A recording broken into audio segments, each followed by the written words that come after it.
പിതാവിന്റെയും പുത്രന്റെയും പരിശുദ്ധാത്മാവിന്റെയും നാമത്തിൽ ആമേൻ. അമ്മേ പരിശുദ്ധ അമ്മേ, അമ്മേ പരിശുദ്ധമേ, ദൈവമാതാവേ, കൃപാസനത്തിലൂടെ ഞങ്ങൾക്കും ഞങ്ങളുടെ ദേശത്തിനും അമ്മ മധ്യസ്ഥം തേടിത്തന്ന എല്ലാ അനുഗ്രഹങ്ങൾക്കും കൃപകൾക്കും ഞങ്ങളിപ്പോൾ ഹൃദയം നിറഞ്ഞ നന്ദി പറയുന്നു.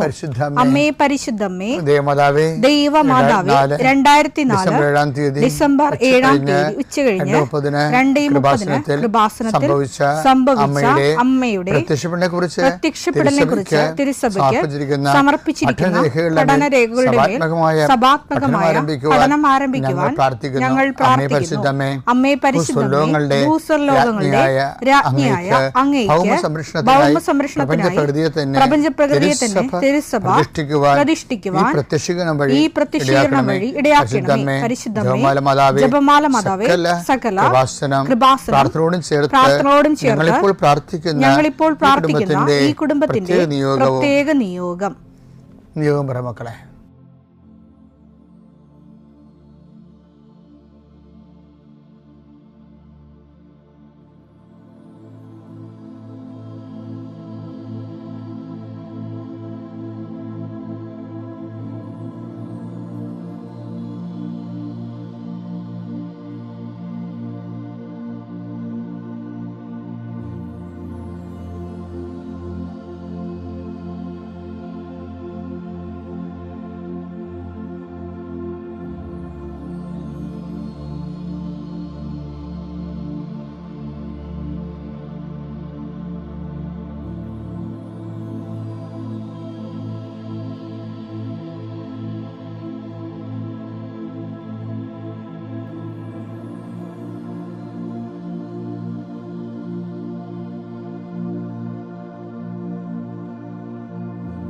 അമ്മയുടെ പ്രത്യക്ഷീകരണത്തിന്റെ ഈ അനുഗ്രഹവേളയിൽ ഞങ്ങൾക്ക് സാധിച്ചു തരുവാൻ കനിയണമേ. ആമേൻ. വിശ്വാസ പ്രമാണം.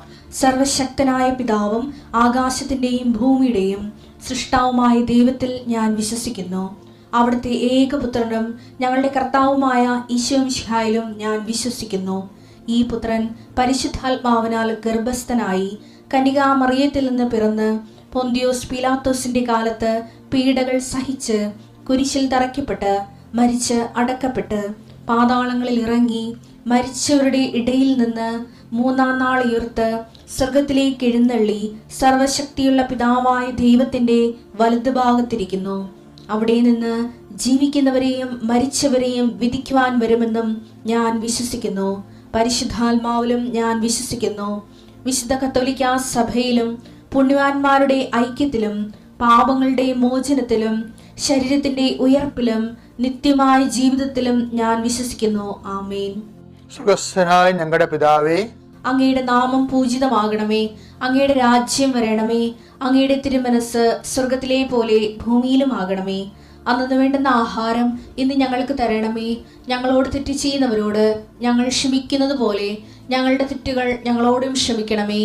ഞങ്ങളെ പ്രലോഭനത്തിൽ ഉൾപ്പെടുത്തരുതേ, തിന്മയിൽ ഞങ്ങൾ രക്ഷിക്കണമേ. ആമേൻ. നന്മ നിറഞ്ഞ മറിയമേ, സ്വസ്തി. കർത്താവ് അങ്ങയുടെ കൂടെ സ്ത്രീകളിൽ അങ്ങ് അനുഗ്രഹിക്കപ്പെട്ടവളാകുന്നു.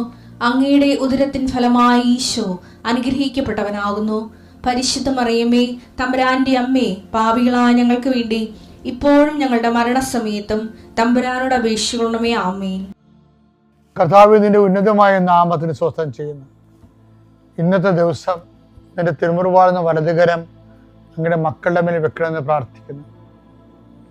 കർത്താവ് അങ്ങയുടെ മക്കളുടെ യാത്രകളെ ആശീർവദിക്കണമേ. കർത്താവെ, ഉറ്റവരും ഉടയവരും വഴക്കിട്ട് മാറിയതിൻ്റെ പേരിൽ വെറുമ അനുഭവിക്കുന്നവരെ, ഉറ്റവർ പിരിഞ്ഞുപോയതിൻ്റെ പേരിൽ സങ്കടം സഹിക്കാനാവാതെ മനസ്സ് തേങ്ങി നടക്കുന്നവരെ, അവരെല്ലാം നിന്റെ സാന്നിധ്യത്തിന്റെ ശക്തിയാൽ നീ അഭിഷേകം ചെയ്യണമേ. അമ്മേ പരിശുദ്ധമേ, എല്ലാത്തരം വേദനകളും എല്ലാത്തരം ഒറ്റപ്പെടുത്തലുകളും എല്ലാ തരത്തിലുള്ള വേദന അനുഭവിച്ചിട്ടുള്ള ആളാണമ്മ. അമ്മയെ അതെല്ലാം അതിജീവിക്കാൻ സഹായിച്ച വിഷയത്തിൻ്റെ മേൽ ദൈവത്തിൻ്റെ അതേ കൃപ നിങ്ങളെ അനുഗ്രഹിക്കട്ടെ. വിദ്യാർത്ഥികളെ അച്ഛനീശയ്ക്ക് സമർപ്പിക്കുന്നു. നിങ്ങളുടെ പ്രോജക്റ്റുകളെ സമർപ്പിക്കുന്നു. നിങ്ങളുടെ PhD തീസിനെ സമർപ്പിക്കുന്നു. നിങ്ങളുടെ ഓരോരോ പരീക്ഷകളും അതിൻ്റെ അസൈൻമെൻറ്റുകൾ സമർപ്പിക്കുന്നു. എഴുതാൻ കഴിയാത്തവർ, എഴുത്തിടക്ക് നിന്നുപോയവർ, മുന്നോട്ട് പോയിട്ട് ഇത് പഠിച്ചിട്ട് എന്ത് പ്രയോജനമെന്ന് തെറ്റായ ബോധ്യങ്ങൾ നൽകിക്കൊണ്ട് പഠനം നശിപ്പിച്ചിരിക്കുന്നവരുണ്ട്. അതിനെല്ലാം അതിജീവിച്ചുകൊണ്ട് എൻ്റെ മക്കൾ കണ്ടിന്യൂ ചെയ്താൽ ഇടക്കിട്ട് കളയരുത്, മുന്നോട്ട് പോകാൻ പറയാൻ കാര്യം കർത്താവാണ് നമുക്ക് ആഹാരം തരണത്, അല്ലാതെ നമ്മുടെ ജീവിതം വിലയിരുത്തുന്ന ആൾക്കാരല്ല. കർത്താവ് നിങ്ങൾക്ക് വേണ്ടി യുദ്ധം ചെയ്യുമെന്ന് പറഞ്ഞ ഒറ്റ വചനം കൊണ്ട് ഇന്ത്യയെ വിജയകരമണിയിച്ച ഒരു ശ്രീരത്നത്തെ നമ്മൾ കണ്ടതാണ് ഈ ദിവസങ്ങളിൽ. ആ കർത്താവ് നിന്റെ ജീവിതത്തിന് വേണ്ടി യുദ്ധം ചെയ്യും. നീ ശാന്തമായി നിന്നെ ഏൽപ്പിച്ച ജോലി പൂർത്തിയാക്കുക. കർത്താവിന് ഭയങ്കര ഇഷ്ടമുള്ള കാര്യമാണ് ഏൽപ്പിച്ച ജോലി പൂർത്തിയാക്കണം. പിതാവേ, ഭൂമി ഞാൻ അങ്ങയെ മഹത്വപ്പെടുത്തി എന്നെ ഏൽപ്പിച്ച ജോലി പൂർത്തിയാക്കി. ഇടയ്ക്കിട്ടിരിക്കുന്ന എല്ലാ പ്രോജക്റ്റുകളും, എല്ലാ പദ്ധതികളും, എല്ലാ ജോലികളും, എല്ലാ പഠനങ്ങളും, എല്ലാ കോഴ്സുകളും പൂർത്തിയാക്കാൻ കർത്താവ് നിന്നെ അനുഗ്രഹിക്കട്ടെ. എൻ്റെ കർത്താവിൻ്റെ ഉന്നതമായ നാമത്തിൽ, സഭയുടെ അധികാരത്തിൽ, കുരിശിൻ്റെ അടയാളത്തിൽ സ്ഥാപനങ്ങൾ നടത്തുന്നവരെ, സ്ഥാപനങ്ങളുടെ ഉത്തരവാദിത്തങ്ങൾ ഏറ്റെടുത്തിരിക്കുന്നവരെ, അവിടെ നിങ്ങൾ നടത്തിക്കൊണ്ട് പോകുന്നതിന് എതിരാളികളുള്ളവരെ, അത് ബിസിനസ്സാകാം, സ്കൂളാകാം, ആശുപത്രിയാകാം, മറ്റെന്തെങ്കിലും തരത്തിലുള്ള കാര്യങ്ങളാകാം, എതിരാളി നിങ്ങൾ അകപ്പെടുത്താൻ ആഗ്രഹിക്കുന്നവർ അവരുടെ കൈയും കാലം നിർവീര്യമാകട്ടെ. ഈശോയുടെ നാമത്തിൽ പ്രാർത്ഥിക്കുന്നു. Lord Jesus Christ, pour out His Spirit, touch the fire fingers, soak with the precious blood. Lord, infuse His Spirit of power and grace. ഇന്ന് നമ്മൾ കാണാൻ പോകുന്നത് മത്തായിയുടെ സുവിശേഷം 5:9. സമാധാനം സ്ഥാപിക്കുന്നവർ ഭാഗ്യവാൻ. സമാധാനം സ്ഥാപിക്കുന്നവർ ഭാഗ്യവാന്മാർ. അവർ ദൈവപുത്രന്മാരെന്ന് വിളിക്കപ്പെടും. അവർ ദൈവപുത്രന്മാരെന്ന് വിളിക്കപ്പെടും. അപ്പോഴേ അവിടെ എന്താ വചനം? എന്നെ പ്രതി സമാധാനം സ്ഥാപിച്ചതിൻ്റെ പേരിൽ മനുഷ്യർ നിങ്ങളെ അവഹേളിക്കുകയും വേഗമായ എല്ലാത്തരം കുറ്റങ്ങൾ നിങ്ങളുടെ മേൽ ആരോപിക്കുകയും ചെയ്യുമ്പോൾ നിങ്ങൾ ഭാഗ്യവാന്മാർ. അപ്പം സമാധാനം സ്ഥാപിക്കുന്നവർ ഭാഗ്യവാന്മാരാകണത് ആ സമാധാനം ക്രിസ്തുവിന് നാമം സ്ഥാപിക്കണം. അല്ലാതെ ഒരു വീട്ടിൽ വഴക്കുണ്ടായി എന്തുമാത്രം ഇപ്പം നമ്മുടെ ഈ ഓരോരോ രാഷ്ട്രീയ പാർട്ടിക്കാരില്ലേ, എന്തുമാത്രം കുടുംബകലഹങ്ങളും വഴക്കുകളൊക്കെയാണ് പറഞ്ഞു തീർക്കുന്നത്. എന്നിട്ട് അവരുടെ പാർട്ടിയിലേക്ക് ഒരാളെ എടുക്കുകയും അവരെ കൊണ്ട് വോട്ട് ജയിക്കുകയും അതിനടുത്ത് അതൊക്കെ ഒരു പൊളിറ്റിക്കൽ പ്രൊസീജിയേഴ്സാണ്. അങ്ങനെ ഒരു വിഷയത്തിനല്ല ഈശോ പറയണത്. അവിടെ എല്ലാം ക്രിസ്തുവിനെ പ്രതി, ക്രിസ്തുവിൻ്റെ വചനം നടപ്പിലാകുന്നതിൻ്റെ പേരിൽ ഈ സമാധാനം എന്ന് പറഞ്ഞ ആരാണ് ശരിക്കും പറഞ്ഞത്? ഒരു സമാധാനമേ ഉള്ളൂ. ആരാണത്? ക്രിസ്തുവാണ് സമാധാനം. ക്രിസ്തുവാണ് സമാധാനം. സമാധാനം സ്ഥാപിക്കുക എന്ന് വെച്ചാൽ ക്രിസ്തുവിനെ ഓരോ ഹൃദയങ്ങളിൽ സ്ഥാപിക്കുകയാണ്. നാഥനും രക്ഷകനുമായിട്ട്, കർത്താവും നാഥനും രക്ഷകനുമായിട്ട് മനുഷ്യ ഹൃദയങ്ങളിൽ ക്രിസ്തുവിനെ സ്ഥാപിക്കുക. അതിനാ സമാധാനം സ്ഥാപിക്കുക എന്ന് പറയുന്നത്. അവർ ഭാഗ്യവാന്മാരാണ്. അല്ലാതെ വഴക്ക് പറഞ്ഞ് തീർക്കണം മാത്രമല്ല, അടിസ്ഥാനപരമായി ഞാനെന്ത് ഇങ്ങനെ പറയാൻ കാരണം വെച്ച് കഴിഞ്ഞാൽ ഈ സകല വിശുദ്ധന്മാരും തിരുനാളിൽ വെടിപ്പിനെ കർത്താവ് പറഞ്ഞ കാര്യങ്ങളാണ് ഇതൊക്കെ. എന്താണ്? എന്നെ പ്രതി, അതെല്ലാത്തിൻ്റെയും കൂടെ അത് ചേർക്കാൻ പറഞ്ഞു. എന്നെ പ്രതി. അല്ലാതെ ഈശോയെ മാറ്റി നിർത്തിക്കൊണ്ട് ഇപ്പം നമ്മൾ വിദ്യാഭ്യാസം തുടങ്ങിയ പോലെ ആയില്ലേ. ലോകം മുഴുവനും ഉള്ളത് പകുതി മുക്കാലും വിദ്യാഭ്യാസമൊക്കെ നമ്മുടേതാണ്. പക്ഷേ ഇപ്പം എന്നെ ക്രിസ്തുവിനെ പ്രതി അല്ലത്. ആരാ ക്രിസ്തുവിനെ പ്രതിയാണ് വിദ്യാഭ്യാസ സ്ഥാപനങ്ങൾ ഇവിടെ നടക്കണ? അല്ല. എന്താ ഉറപ്പ്? പക്ഷെ ക്രിസ്തുവിനെ പ്രതി അല്ലെന്ന് നമുക്കത് നടത്തുന്നവർക്ക് തന്നെ അറിയാം. അതിൻ്റെ പേരിലൊരു അജപാലന ശുശ്രൂഷകൾ നടക്കുന്നുണ്ട്. ഉണ്ടെങ്കിൽ കൊള്ളാം. പക്ഷെ പലപ്പോഴും നമ്മൾ അത് മെയിൻറ്റെയിൻ ചെയ്യാനും നിലനിർത്താനും വളർത്താനും ഉള്ള സമ്മർദ്ദത്തിൽ ക്രിസ്തു പുറത്തായി പോകുന്നുണ്ട്.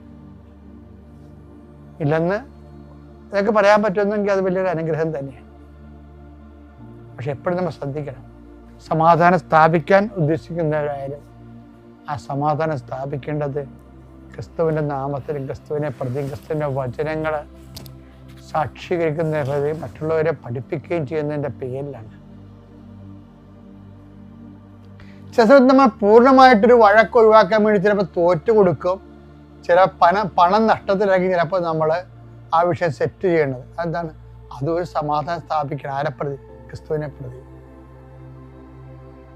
വ്യാജമായി ആരോപിക്കുക മാത്രമല്ലേ, നമുക്ക് ധനനഷ്ടം ഉണ്ടാവും, ശരീരക്ലേശം ഉണ്ടാവും. പക്ഷെ എല്ലാം എന്തിനു വേണ്ടിയായിരിക്കണം? ക്രിസ്തുവിനെ പ്രതിയായിരിക്കണം. മക്കളെ, അച്ഛന് സുശേഷഭാഗ്യം ഉണ്ടെന്ന് അവസാനിപ്പിക്കുകയാണ്. നിങ്ങളെ ഓർത്തേക്കണം, എല്ലാ കാര്യങ്ങളും ക്രിസ്തുവിനെ പ്രതിയാക്കാൻ വേണ്ടി അമ്മ ആണ് ആദ്യം ഇത് ചെയ്തത്.